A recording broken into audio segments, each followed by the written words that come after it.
Hi, I'm Hal Roberts. This is Bridge City News. Here's some of the top stories we've been following. Prime Minister Justin Trudeau speaks out against Hockey Canada as more sponsors are pulling out of the organization. The Alberta government announced that it has a memorandum of understanding with the Philippines to bring in more nurses from the Asian nation. And a Lethbridge manufacturing business received just over $2 million to expand and hopes to employ an additional 250 people. Your nation, your province, your southern Alberta. From the heart of Lethbridge, it's Bridge City News with Hal Roberts. Thanks so much for joining us. We begin with tragedy in Thailand. A former police officer went on a killing rampage at a daycare center in northeast Thailand. Officials say the man killed 34 people, including 23 children, during a gun and knife rampage. He then allegedly went home, shot his wife and child before turning the gun on himself. It is one of the worst child death tolls in a massacre by a single killer in recent memory. Police say most of the children who died at the daycare were stabbed to death. The age range of the kids was between 2 and 5 years of age. Police identified the attacker as a former member of the force who was dismissed from his post last year over drug allegations and was facing a trial on a drug charge. Voting is wrapping up by the United Conservative Party members to choose who the new successor to Jason Kenney will be. Kenney announced in the spring that he was leaving after only receiving 51% party support in the leadership vote. There are 7 candidates in the race, including 4 former members of Kenney's cabinet. Former Wildrose Party leader Daniel Smith and former Finance Minister Travis Taves are being viewed as the frontrunners. The Alberta government announced that 50 new ICU beds are now open in hospitals across the province. Officials say our province now has 223 adult general ICU beds. That is up 29% from before the pandemic. With a $300 million investment over the next few years, AHS opened beds in every region of the province. The pandemic has shown that we need more permanent capacity, and we need more staff, and we need to be flexible with those resources. Now, we made a commitment to add ICU beds. We funded it, and now we've delivered on it. And we'll keep working to deliver on our overall promise to Albertans, a stronger, publicly funded health system with higher capacity and shorter wait times. The system and the people who work in it are under real strain, as they are in every province and in many First Nations around the world. But the system is there for the people who need it. And we're making progress and adding capacity. In addition to the new ICU beds, 19 new ambulances are on the road out of the 20 that were funded in Budget 2022 to be added over the next 2 years. The UCP also announced that they are knocking down barriers for internationally educated nurses to be licensed and to work here in our province. Premier Jason Kenney says the Alberta government and the Philippines signed a memorandum of understanding to attract more nurses here to our region. We've been working with the government of the Philippines over the past several months to establish an agreement to make Alberta a preferred destination for inbound Filipino nurses who are in demand all around the world because of their remarkably high skill, their culture of compassion. I think every Albertan knows probably several Albertans of Filipino origin who have been working in our healthcare sector. Many of them were the mainstay of as healthcare aides and long-term care homes, nurses in our hospitals. It appears as though the Alberta NDP was not impressed with Premier Kenney's announcement. NDP health critic David Shepherd says the reason why there's a shortage of healthcare professionals in our province is because of mistakes made by the governing party. They callously and repeatedly pushed paramedics, nurses, doctors, all healthcare workers to the limit. And now Albertans are paying the price with closed hospitals, longer emergency room wait times, dangerous ambulance delays, and hundreds of thousands of Albertans unable to find a family doctor. Incoming AMA President Paul Parks shared photos today of hallway medicine taking place in Calgary and Edmonton as ambulances are unable to offload new patients. He said that the backlog of patients is taking up half of emergency department spaces in Edmonton and Calgary hospitals. Just this past weekend, we saw emergency room times in the Red Deer Regional Hospital surge up to 18 hours. TELUS, Canadian Tire and Chevrolet Canada are the latest corporations to separate themselves from Hockey Canada amid a wave of sponsorship pauses and cancellations. Tim Hortons and Scotiabank also dropped their sponsorships due to Hockey Canada's handling of alleged sexual assaults and the way the money was paid out in lawsuits. Prime Minister Justin Trudeau says it's inconceivable that Hockey Canada continues to defend its leaders. First of all, I think it boggles the mind that Hockey Canada is continuing to dig in its heels. Parents across the country are losing faith or have lost faith in Hockey Canada. Certainly, politicians here in Ottawa have lost faith in Hockey Canada. It's no surprise that provincial organizations are questioning whether or not they want to continue supporting an organization that doesn't understand how serious a situation it has contributed to causing. I really hope they understand, because hockey is a really important sport to a lot of Canadians and a lot of kids, and right now this mess is doing no favors to kids across the country. Trudeau also spoke about the potential of creating a new national body to replace Hockey Canada, as Canadians have, in his words, lost faith in the organization. A Commons committee wants the government to suspend the use of facial recognition technology by the Rcmp and Canadian businesses. MPs say the technology should only be used in instances where there's a court authorization or input from the privacy watchdog. The committee is concerned about several issues, including the accuracy of the technology, the retention of data, and the need for informed consent by Canadians. Members of the National Supply Chain Task Force discussed the release of their final report. Ottawa announced the formation of the task force last January to ensure the resiliency of Canada's key transportation networks. Some of the biggest recommendations include easing congestion at ports and tackling Canada's labour shortage. Like other countries, Canada faces challenges such as a shrinking labour pool, more frequent and severe climate-induced disasters, and aging infrastructure. And although these challenges are substantial, our opportunities are great. That's because the world still needs and wants Canadian exports. However, we can only capitalize on those opportunities if those products can be delivered competitively, efficiently, and most importantly, reliably. Federal Health Minister Jean-Yves Duclos says Ottawa has tabled a new and long-awaited plan to improve access to diabetes treatment and prevention in Canada. Liberal MP Sonia Sadiu called for the new framework as part of a private member's bill that became law last year. This is about saving lives, and the Government of Canada will continue to work with the provinces and territories to improve health outcomes for all Canadians and Indigenous communities. The flame outside of Banting houses in London, Ontario is still burning. It reminds us we need to find a cure and extinguish that flame. Let's remember this. Canada gave insulin to the world, and with today's announcement, we are leading the way into the future generation. Well, we enjoyed lots of sunshine in Lethbridge again today and pretty much hit our average high for this time of year, around 16 degrees. Jeanette Roche is in now with an early peek at the forecast. Jeanette, it should get even warmer as we head into the Thanksgiving Day long weekend. Yes, it totally should, Hal. Lots of sunshine and back up into the 20s. Overnight this evening, though, we could get all the way down to 1 degree, but it won't last because on Friday, we're looking at a high of 20 degrees, lots of sunshine. It's going to get even warmer during the long weekend. And in fact, by Thanksgiving Day, we could see a high of 25 degrees. I'll have that 7-day forecast coming up for you later on in the show. Great. Thanks so much, Jeanette. Geothermal Energy is an industry that is expanding and growing here in Alberta. It's a heat source derived within the subsurface of the Earth. Water and/or steam carries the geothermal energy to the Earth's surface. Laurie Pusher is the president of the Alberta Energy Regulator. He says his group has pretty high standards when it comes to protecting our province's environment. We operate at the highest standards on the planet, or at least among the very highest standards anywhere compared to any other jurisdiction. And so our job at the regulator is to ensure that all companies are operating at those standards. If we see something that we believe poses an immediate risk to the environment or an immediate risk to human health and safety, we can immediately close that operation in and padlock it with our own locks, and until such time as the producer has addressed whatever issue there is, it'll remain locked, and it'll be us that allows them to go back into production. Mr. Pusher from the Alberta Energy Regulator will explain the benefits of geothermal projects coming up after business news.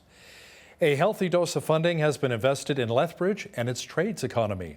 The Alberta government announced on Tuesday that just over $2 million will be given to Southland Trailer Corps to continue their expansion in our city. Ryan Saylor, the general manager for the company, says they'll be creating a new facility across from their current building to be used for cargo trailer production.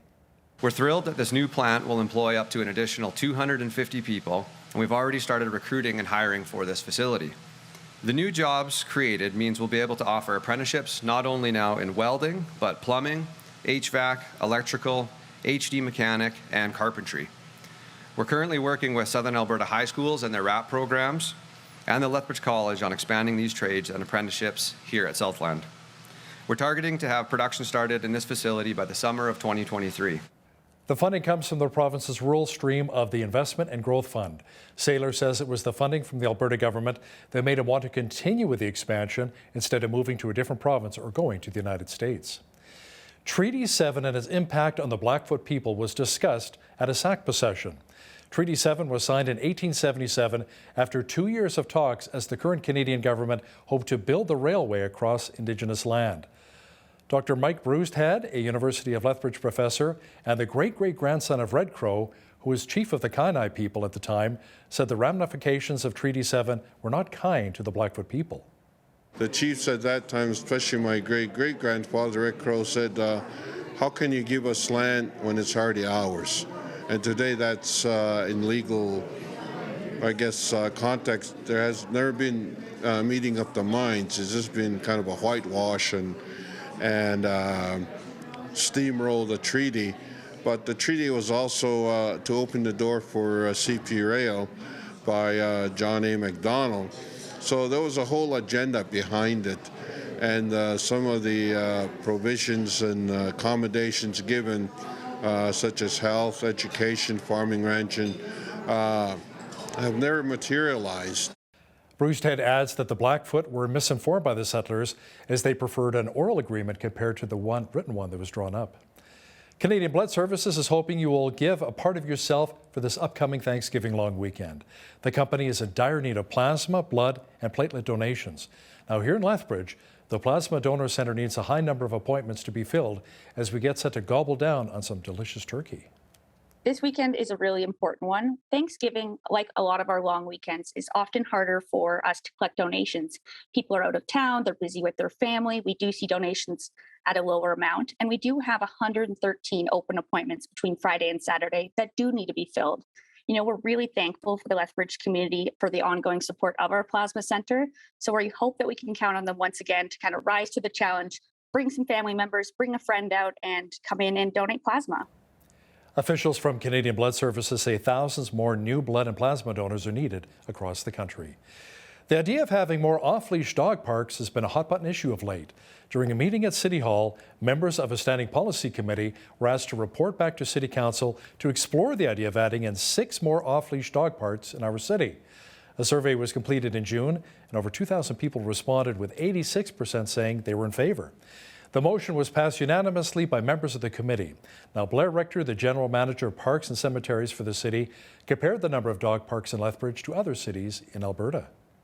Medicine Hat, they have 2 specific dog parks, but then they also have a lot of open space in their coulees. They let their dogs off leash in all their coulee areas, so they've got a significant amount of space regarding dog parks. They've actually got about 14.84 hectares per 1,000 residents. We're around 0.7. We've got the 5 spaces now, and Calgary's ahead of us at 0.89 hectares per 1,000 people, so we're not too far off. The top 3 recommended locations are Nicholas Sharon Park, Coalbanks Park, and Henderson Lake Park.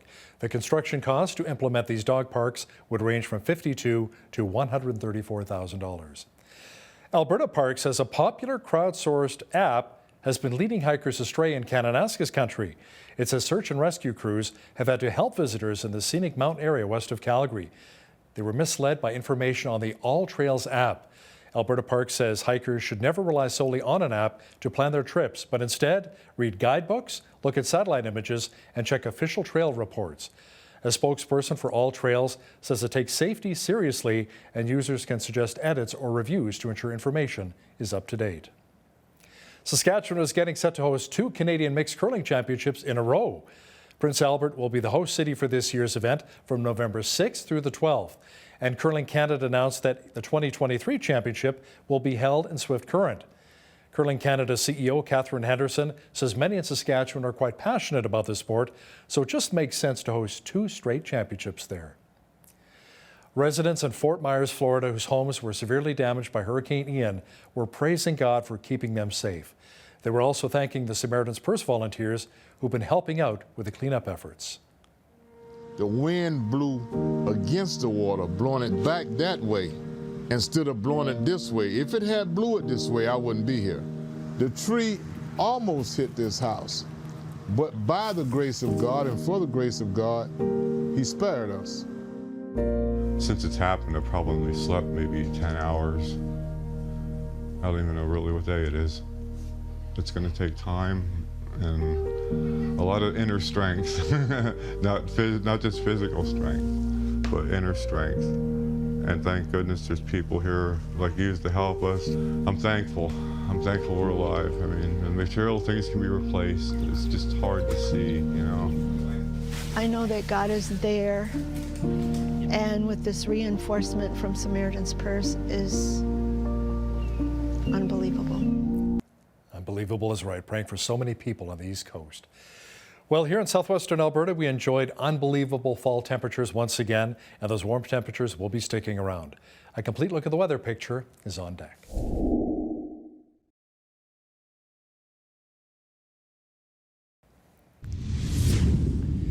It was another great day for a walk or even a run through the coulees. Jeanette Rocher is in now with all of the weather details. Jeanette, if this warm weather continues, it may also be a nice time to have a barbecue down by the Old Man River here in Lethbridge. Yeah, you know, I'm wondering how many people are going to opt out of slaving over a hot oven this long weekend and do just that instead. It would be kind of fun to have a outdoor Thanksgiving Day barbecue. Something different. Anyways, okay, so as we look to Friday and the rest of the weekend, we're seeing mainly sunny skies. 20 degrees the high for Friday, Saturday's high 21, 20 again on Sunday. And look at that. Monday, Turkey Day or Barbecue Day, depending on which one you opt for. High of 25 degrees, going to be a lovely one. But then Monday evening, we are seeing a chance of rain into Tuesday. Probability of some showers there as a low pressure system moves in, bringing us only a high of 8 degrees for Tuesday. And then back up to 16 on Wednesday with lots of sunshine again. So there you go. It's just Tuesday that's going to be a little bit chillier. Average high for this time of year, 17 degrees, average low 2. We're going to get lower than that possibly this evening, down to 1 degree. 29, that was our high temperature on this day back in 1980. And in 2000, we had the chilliest on record, which was minus 11. 7:39 is when the sun rose this morning. Sunset this evening at 7 p.m. exactly on the nose, giving us 11 hours and 21 minutes of daylight, 4 minutes less light than we had yesterday. Victoria, lots of sunshine, 21 degrees the high, 20 the high in Vancouver. Going to feel more like 25 inland, 21 degrees the high tomorrow in Edmonton, lots of sunshine as well, and a beautiful day in Calgary tomorrow as well with a high of 20 degrees. As we look to the prairies, 17 the high in Saskatoon, 15 the high in Regina, but in Regina we're looking at wind chill factors in the morning of minus 11, minus 9 it's going to feel like in the morning in Winnipeg, but get up to 10 degrees during the day, lots of sunshine though. So we're looking at clear skies, but a little bit chillier there. As we look to Toronto, Ottawa, and Montreal, we're seeing a chance of rain. 11 the high in Toronto, 10 the high in Ottawa tomorrow, and Montreal sitting at 16 degrees with that chance of showers there. Okay, so turning to Atlantic Canada, seeing a high of 20 degrees in Fredericton, 19 in Halifax, 19 also in Charlottetown tomorrow. Decent day there. 16 the high in St. John's, Newfoundland tomorrow with a chance of shower or drizzles. So there you have it. That is your forecast. Bank of Canada Governor Tiff Macklem says more interest rate hikes are still necessary to bring down inflation, despite some early signs of a slowing economy. Macklem says global events, including the pandemic and the Russian invasion of Ukraine, have fed into higher prices. He says overall inflation increasingly reflects domestic pressures, with demand outpacing supply across the Canadian economy. As the economy fully reopened in the spring, pent-up demand for all the services we've missed over the pandemic started to drive up their prices. especially in areas like travel and recreation. Canadians experience these pressures firsthand when trying to book a campsite or trying to get a reservation to your favorite restaurant. Service price inflation rose quickly through the first half of 2022, reaching about 5% this summer. With further increases in good prices in 2022 and a rapid rise in service prices, total CPI inflation rose sharply, reaching 8.1% in June. Macklem says in hindsight, the bank's early assessment that high inflation was temporary was overly optimistic. A new residential real estate outlook says housing affordability is set to improve next year. Desjardins predicts housing affordability will improve once rising interest rates stabilize in the next 3 to 6 months. Its report says Calgary and Edmonton should return to pre-pandemic affordability levels by late 2024. The report says Toronto, Vancouver, and Montreal, which saw the biggest price hikes during the pandemic, are now seeing the biggest pullbacks. It says it's highly unlikely they will get back to pre-pandemic levels of affordability over the next couple of years. There's an Alberta-based company which wants to become an industry leader in the manufacturing of electric bikes, including dirt bikes. Nathan Armstrong with Armstrong Custom Fabrication says there's a huge demand for electric motorbikes right now. He says the higher the demand, the more his business will expand and hire more workers. The main thing is we're making them in Western Canada. We're trying to create employment opportunities building these vehicles. That's kind of our main goal. We'd like to see Western Canada have a slice of this electric vehicle market and have some jobs out here building stuff that we think is represents Canada well, represents Western Canada well, does well in the Canadian environment, right, which is a big thing for vehicles up here. And just kind of do a good job of representing Canada in the global stage of electric vehicles. Nathan Armstrong will also discuss the range of these bikes and if they can be driven in winter. He'll also talk a little bit about their pricing. That's all coming up after business news. Now, here's a look at today's markets. The TSX was down 256 points on the day to finish at 18,979. The Dow was down 346 points to 29,926. The Rcmp 500 was down 38 on the day to 3744. And the Nasdaq was down 75 points to 11,073.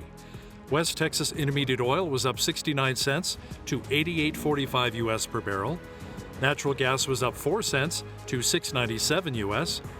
Gold was down 9 cents to 17.1243 US an ounce. And silver was up 2 cents to $20.66 US an ounce. Feed wheat is at $12.25 per bushel. Barley's at $9.53. Canola's at $19.50, and corn is at $12.19 per bushel. Live cattle were up 65 cents to $145.33. Feeder cattle were down 83 cents to $175.73, and lean hogs were up $1.58 to $92.38. The Canadian dollar was up slightly over the past 24 hours to 72.76 US.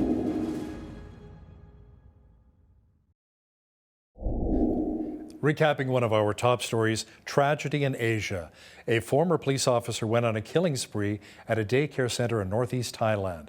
Officials say the man killed 34 people, including 23 children, during a gun and knife rampage. He then allegedly went home, shot his wife and child before turning the gun on himself. It's one of the worst child death tolls and a massacre by a single killer in recent history. Police say most of the children who died at the daycare were stabbed to death.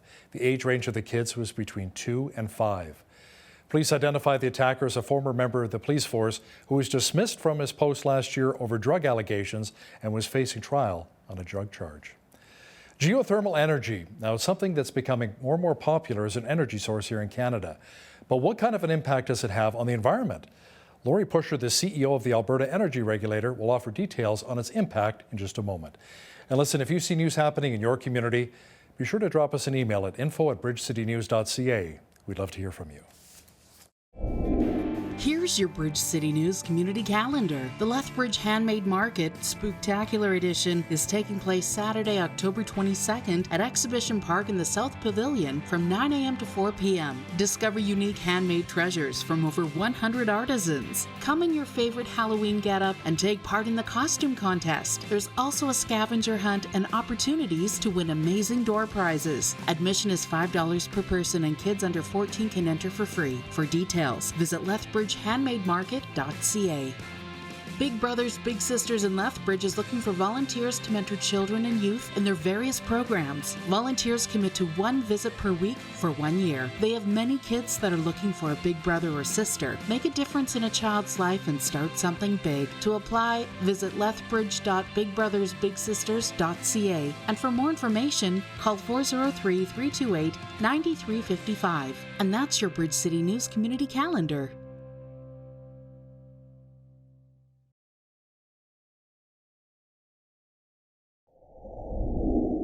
We are pleased to have the President and CEO of Alberta Energy Regulator joining us today from Calgary to discuss the future that lies ahead for part of Alberta's energy resources. Mr. Laurie Pusher, thanks so much for joining us today. Good morning. I'm happy to be here. Now, with all of the various government agencies and levels of government, can you really explain the role of the Alberta Energy Regulator that's been around for 83 years? What's your mandate? Well, we came together under the new label Alberta Energy Regulator 7 or 8 years ago. And the mandate at that time was to be a full life cycle regulator. And for us, that means you apply to us to actually drill a well right through reclaiming it when it's completed its productive life. So we're the place you have to come after you've been given the right to explore or develop any oil or gas product in the province. Now, we often hear from our Alberta politicians that our province has pretty high standards for energy resource development. Now, in your opinion, Laurie, how do our environmental standards and treatment of industry workers compare to other countries? Well, I think it's fair for Albertans to know that we operate at the highest standards on the planet, or at least among the very highest standards anywhere compared to any other jurisdiction. And so our job at the regulator is to ensure that all companies are operating at those standards. One of the things we are working on right now is to increase the access to the data we have and the knowledge we have. So you'll see over the next while an expansion of a new product we have on our website called our Data Hub, and you can see how industry is performing on water usage, air emissions, and a number of things like that. As a regulator, we're not going to get into too much around whether we're the best or the worst or whatever. That's for government and others to talk about. We want to be the trusted source of information on how industry is performing, and then that'll inform a good conversation for all Albertans. So when a company doesn't adhere to your standards, what kind of steps do you take to ensure that they do? Well, we here in Alberta have a very wide-ranging number of options to deal with problems. If we see something that we believe poses an immediate risk to the environment or an immediate risk to human health and safety, we can immediately close that operation in and padlock it with our own locks. And until such time as the producer has addressed whatever issue there is, it'll remain locked, and it'll be us that allows them to go back into production. Those are extreme cases where we see an imminent risk. We have a series of administrative tools we can use to bring someone into compliance. And then, of course, we also have penalties of our own that we can issue for fines. And then we can also refer the matter to the justice, to our colleagues in justice for more formal prosecutions. We find, by and large, it's very rare that we have to get to issuing fines. Our administrative operations or our administrative tools can be pretty powerful in terms of ultimately, if someone isn't complying, we start taking away their right to operate or their right to continue to do business. So it really lets us lean in pretty hard. It means we don't have to say it very often most of the time. So it is very rare, right? So Laurie, when it comes to resource development, what role does Alberta Energy Regulator play in the rights of landowners? Well, landowners are a great ally for us in the work we do at the regulator. They're so close to the operations out there. Our field team are out there doing inspections and monitoring, but a landowner is right there and can see what's going on. So we will be involved in any complaints around the operations. We don't get involved in the commercial relationship around rents and those things. But if a landowner thinks something doesn't look right on a site, or there's an odor complaint, or something doesn't look as they might think it should, then we're the people to call, and we'll come out and have a look and get the company moving in the right direction. Is there much of a relationship between our post-secondaries, our universities and colleges here in the province, and your group as Alberta-based researchers really look to develop new energy resources? Well, we're home to the Alberta Geological Survey, and so as the province has moved into their new minerals strategy, we're through that geological survey very actively involved in a lot of work. There are a lot of collaborations with academic institutions across the province. Our core research center, which houses every single piece of core that's ever been drilled in this province, it's a massive facility. It actually exists on the University of Calgary site, and there are a lot of academic researchers in and out of that space every day. So there's good collaborations in those spaces. As we look into these new mineral resources and geothermal and brine minerals and where there might be other mining opportunities in the province, we expect to be seeing more and more of that type of collaboration. You know, certain politicians have talked about really tapping into more of the mineral resources here in the province and reaching out to many other markets, larger markets around the world.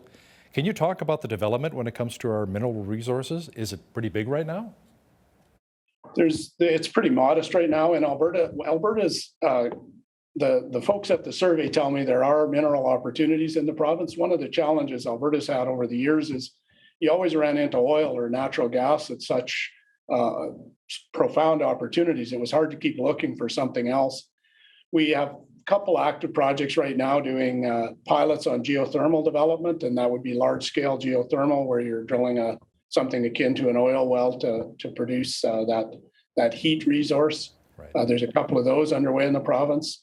We have in the brines, there's a lot of water that's produced in association with gas or oil, and there's a lot of minerals in those brines, and so there's a pilot project or two underway right now to find new ways to process those minerals out of those brines. So that's advancing. And then the Geological Survey just did a massive piece of public geoscience that we're busy trying to get disseminated out, and we can talk more about it if you like, but taking a look across the province at where other opportunities might exist. We hear a lot about orphaned wells here in Alberta. Lori, can these abandoned sites be utilized in the geothermal process? Well, there's lots of people looking to see what the opportunities might look like in that space and whether some of the existing wells and infrastructure out there can be used. One of the key things about the geothermal resource, though, is controlling that energy really is essential to it. If you ever lost the reservoir pressures or any of those types of things, your resource kind of evaporates on you. So it's a pretty active conversation right now of whether it's better to develop a new well so you have full control of it or repurpose existing wells. And we'll see how industry innovates in that space. Tell me about the connection or maybe the relationship between geothermal and the oil and gas sector. Well, if you see a geothermal well being drilled, you won't know it. It looks like you're drilling an oil well or a gas well. So they're very similar in that respect. The difference will be once they move towards production. And so we have lots of opportunities for production where you have injection and extraction occurring in paired wells or things like that. That's a bit of the foundation of geothermal. The difference will be there will become a generator will be located there at some point in time. So a turbine would be installed and you'd be doing that, or it would be connected in for use as a heating operation if you've got a facility nearby that you want to heat. What has been the appetite so far from industry relating to Alberta's geothermal resources? It's I guess some preliminary steps is really all that's happened. We know there's a number of companies that are looking at the resource, and we have a couple pilot projects underway as we speak, but we haven't seen it. It's a couple of years away from seeing an operational industry out there. Can you give us maybe a brief snapshot of what geothermal projects do for Alberta communities? Well, it'll depend on how successful they are in exploiting the resource. There's differing opinions on how valuable the resource is and where the right places are. I know out towards Drayton Valley, up in the Fox Creek area, there's some people think there's a pretty good resource in there. And it's going to take some time to prove out just the viability of that. What it would mean in the long term is you would have a good, reliable, clean source of energy with very little, if any, carbon emissions. And so that would be pretty encouraging. I know of a couple of projects right now but they're still pretty small. So, in the overall generation strategy, it'll be a small factor for a few years. How about some projects in our region here, maybe in southwestern Alberta, Lethbridge, or even southeastern Alberta near Medicine Hat? Well, I'm off the top of my head, I don't think there's any geothermal projects down there right now. One of the interesting opportunities down towards Medicine Hat is the emergence of helium. And the helium resource is in pretty high demand right now. It's used in not just helping yourself talk like Mickey Mouse, but it's also used in a lot of medical procedures. It's a key element used in MRIs as an example. So there's a lot of exploration and development underway in that space. And so we'll watch the build out of that, but there's no question there'll be a lot of growth in that area. So Laurie, let's talk more about geothermal. Will this eventually be similar to what we're seeing in Iceland, where they not only have the hot water pools, but also heating homes and sidewalks with geothermal resources? Well, that's yet to be proven in terms of the scale or the size of the geothermal resource that might be available in Alberta. You know, for Iceland, it's so much closer to the surface that the resource doesn't degrade the same way it might here, depending on the depth they're coming from. So we'll see how it proves out over time. But it's certainly, there will be geothermal energy produced in Alberta. There's no question about that. Now let's talk about its impact and benefits of geothermal resources. And let's talk a bit about the extraction work. Laurie, how does the work impact the land and environment when compared to that of the oil and gas sector? It's going to look and seem a lot like an oil and gas operation. The difference would be there's not hydrocarbons being produced. And so, you know, the risk will be a little bit different. There will be brine circulating and some of those things as part of it. So it'll really depend on that. But you know, they're high performing industries, and we expect they'll be operating at very high standards. So it should look akin to an oil or natural gas facility, and you know, they're in the environmental space, so we expect them to be very mindful of the site and how they operate their sites. What about the long-term benefits geothermal resources could provide to Albertans and resource companies? Well, I think you might have to talk to some people beyond us. We are a regulator who's here to make sure it's done properly. There will be others that will be forecasting what the generation mix in Alberta will be. Right now, it'll be a few years before you see geothermal being a resource that starts to play a significant role in the total generation of the province. So it'll be interesting to see how it plays out and the scale they'll be able to generate. What are some of the challenges that geothermal businesses are running into right now, trying to develop this resource? Well, it's going to be understanding how the resource is going to perform. So you talked about Iceland. I mean, that's very near surface. They have good understanding of how much heat they'll be able to extract. You know, some of the geothermal resources here are at deeper depths, and therefore it'll be a little while as they prove out the long-term performance of those assets. Now you have framework put in place that we discussed a little bit earlier. Let's talk about the framework development. And does it come as a result of requests from established businesses looking to develop our geothermal resource? Well, we have an opportunity within our regulatory structures to create a pilot regulation, and we started with geothermal that way, where we hadn't built geothermal regulations at that point in time, so we were able to build a pilot project with them. It works well for them, but it also works well for us because we can learn how to regulate the facility alongside industry as they develop. But we have just released our new regulatory structure around geothermal, and that gives companies good, predictable understanding of what the expectations are, and they can go on about their business of planning their projects. So Laurie, big picture here, do you have any projections of how large the geothermal sector could really grow in Alberta? We haven't done much forecasting yet on it. We do an annual energy forecast. It's we call it ST98. It's a forecast of the amount of oil and gas and other things, and we're continuing to add resources to that over time. So, you know, we will be getting into that space, but right now it's still pretty early days to give a good, reliable forecast. Laurie Pushers, the CEO of Alberta Energy Regulator, thanks so much for joining us today from Calgary. Thank you very much. Appreciated the chat.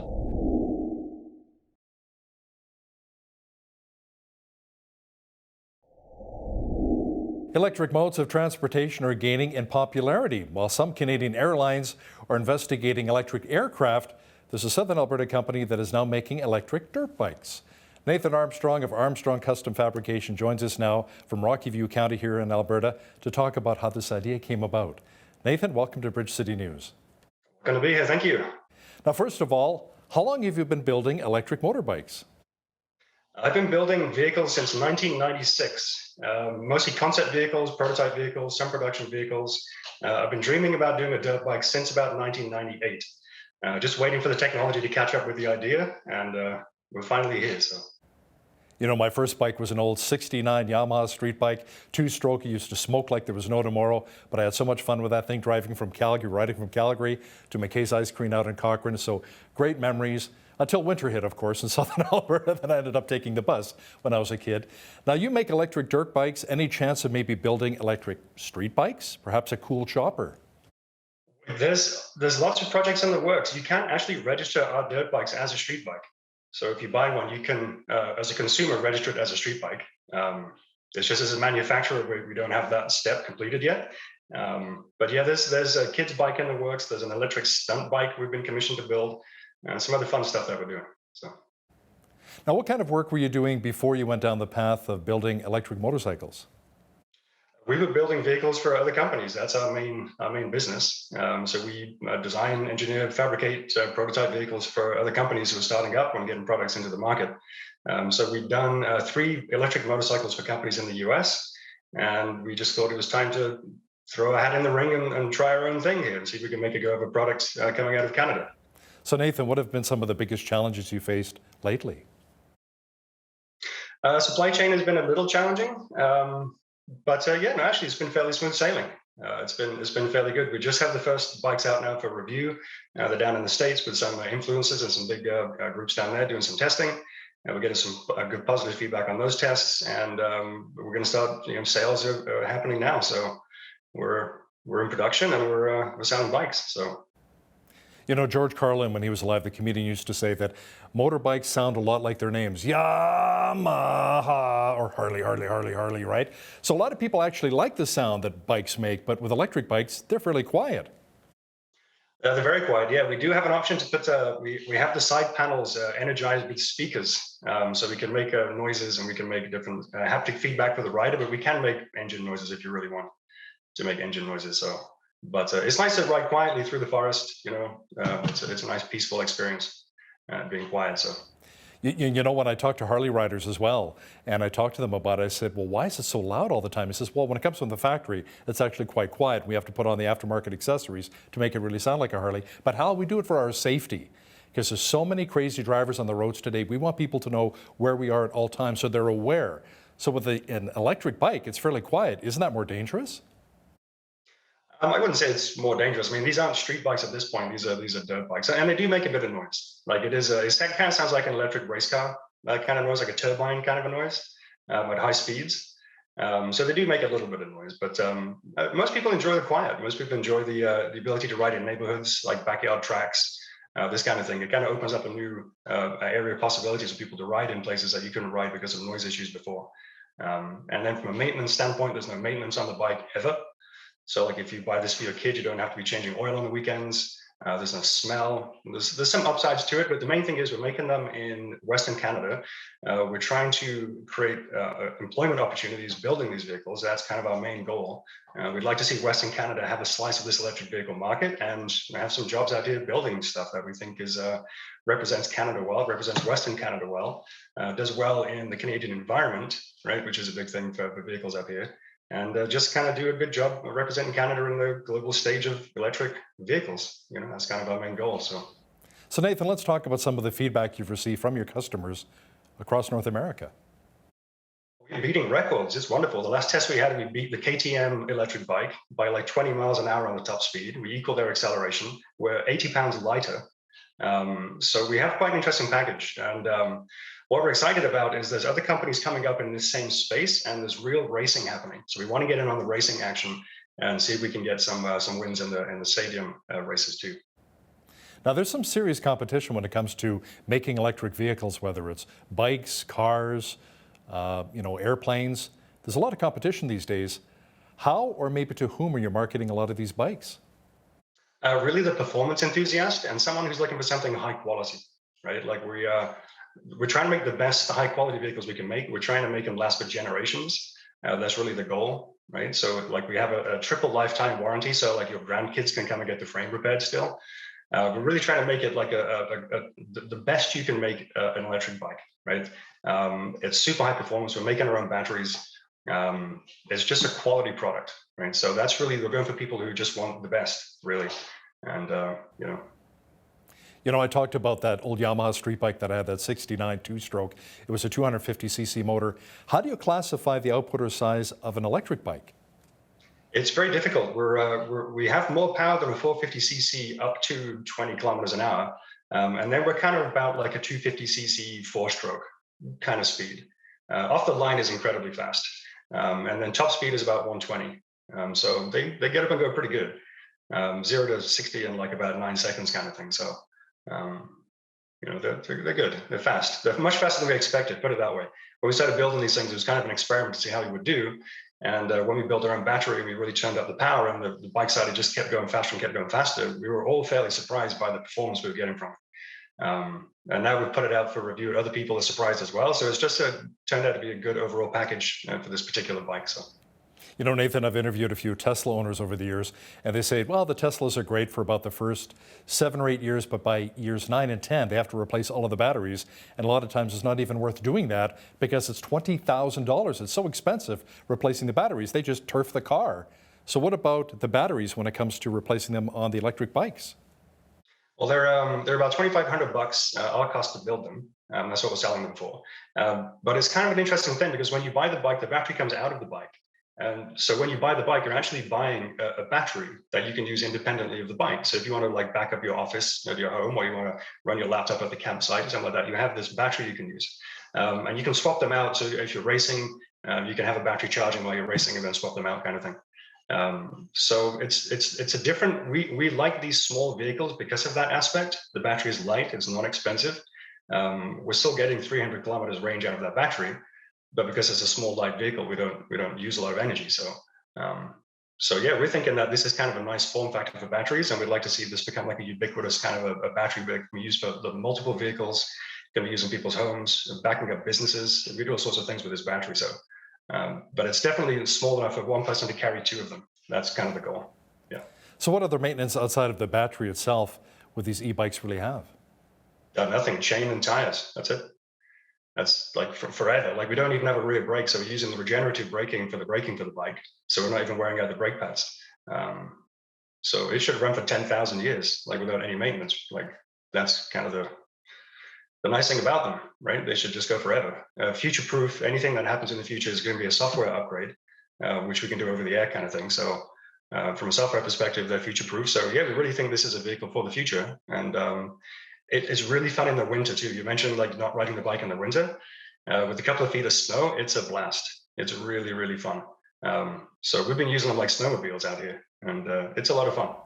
Yeah, I was going to ask you about that. Is there that potential maybe down the road, put on some good winter tires and then ride these e-bikes in the wintertime, as long as it's maybe around -5 to -10?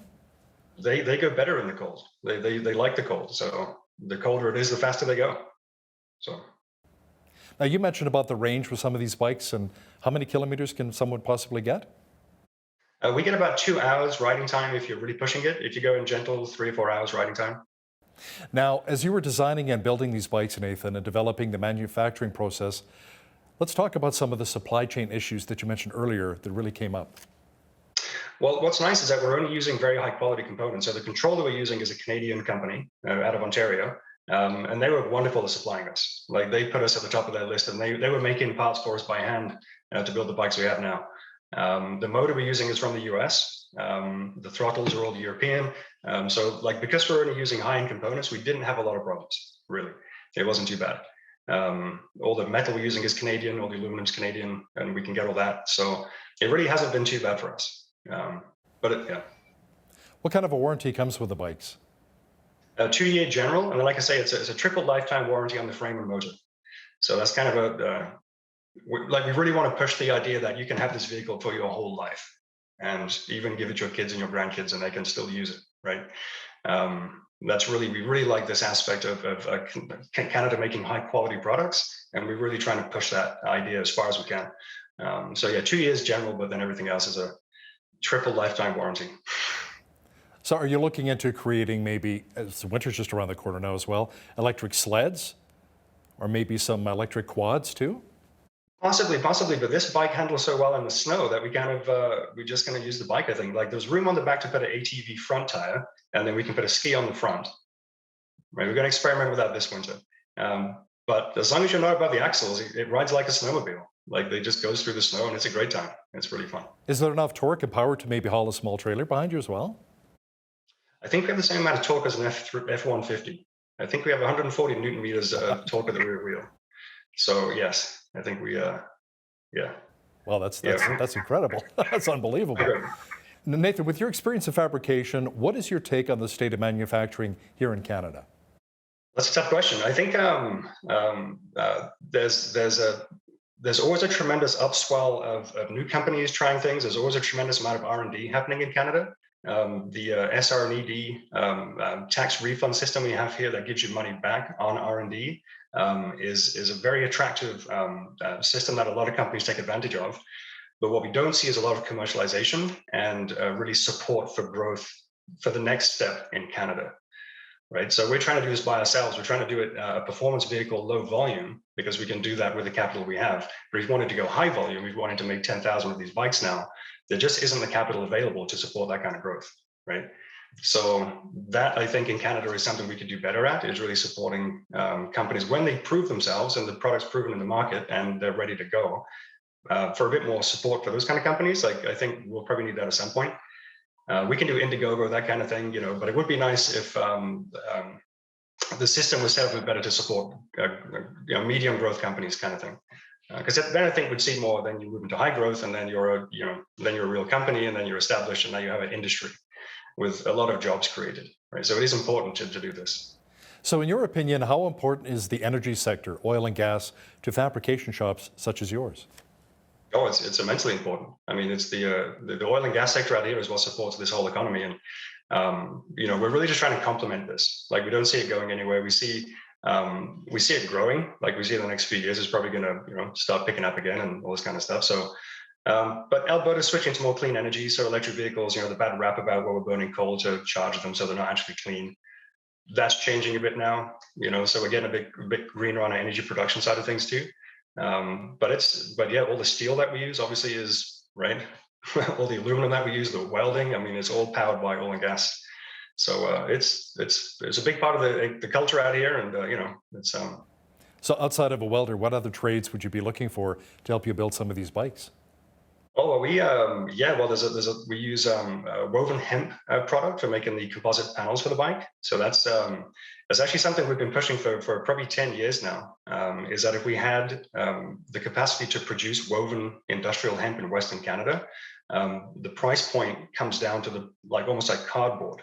You can make anything from it. You can make hot tubs, canoes. We're making parts for the bikes. We can make our shipping containers from it. But right now we're buying the product from Germany, and it's tremendously expensive. But we're really pushing the idea of industrial hemp as being a product we can use for these type of vehicles. And we've been testing it now for 2 years on these bikes, and it works great, no problem. So composites is a big part, welding, metal fabrication, CNC machining. We do a lot of metal 3D printing, which is a fairly new technology, but coming to the point now where it's mature enough to actually make production parts with this. So the foot pegs and our electronic rear brake lever and some other parts on the bike, we metal 3D print from stainless steel, and that's done locally as well. So I think it's a fairly simple vehicle to manufacture, and that's really was part of our goal going into it too. Like, if we're going to make a vehicle in Western Canada, we have to be able to make it with what we have around us. There's nothing on it from Princess Auto, but there very well could be a part on it from Princess Auto. There's definitely parts from Canadian Tire on it, kind of thing. But we wanted to make it what we have available for us here and not have to reinvent the wheel as far as manufacturing in Western Canada. It's funny how you talk about hemp. We had Farming Smarter and Ken Coles on our show a number of times, and he talks about how hemp is used now in BMW auto parts. It's used in driveways, concrete driveways as well, because like you said, it's so strong and so resistant. Now, in your opinion, what are some of the advantages to young Albertans getting into the trades right now? Oh, well, I mean, it's a job for life. Right, this is what people, when you develop a skill, you have a job for life. And if you develop multiple skills, I got guys working with us here that have tickets in 4 or 5 different trades. They can do whatever they want their whole lives, and they make really good money. So people don't really the trades in general, you got like, the house building kind of trades, but what we're doing is more like race vehicle sort of building. And if you get into those kind of trades, the pay is really good. The work is really fulfilling. Everybody that works here loves their jobs. They love seeing things get finished.